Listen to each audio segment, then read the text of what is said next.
Your personal experiences with money make up maybe 0.000001% of what's happened in this world, but maybe 80% of how you think the world works.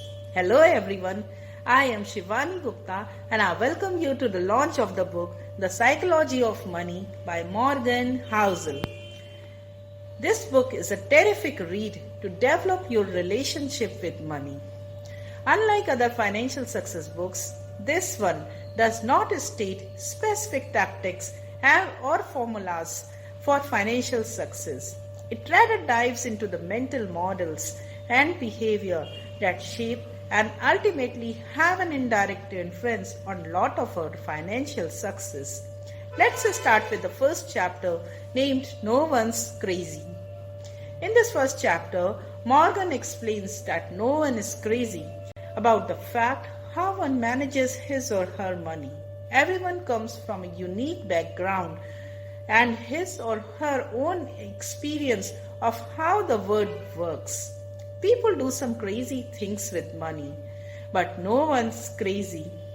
It's natural that every person has a very different and individualistic perspective about money, since people come from different lifestyles and witness unique experiences. Each one of us sees the world through a different lens.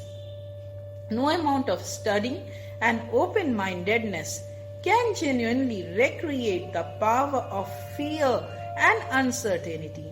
Studying history is fine, but we can't experience that history just through books. It's impossible to change our behavior if we don't personally feel the consequences. Spreadsheets can model the financial data for markets, but it can't model the feelings that impact our life.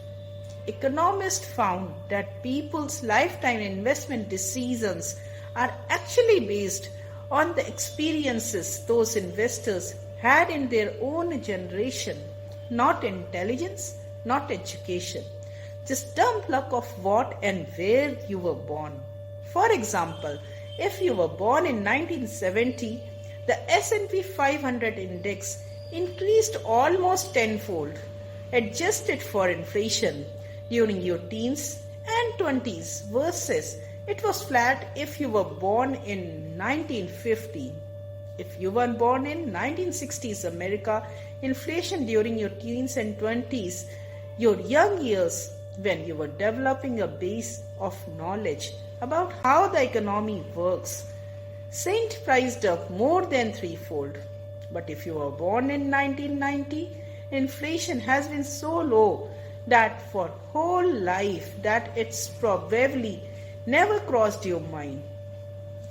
No one should expect members of these groups to go through the rest of their lives thinking the same thing about inflation, stock market, unemployment, or money in general. Different experiences can lead to vastly different views within topics that one side thinks should be black and another white. An interesting example is that low-income households spend on average $412 on lottery tickets, which would be seen as insane for many. But buying a lottery ticket is the only time they can hold a tangible dream of getting the good stuff that the rich already have and take for granted.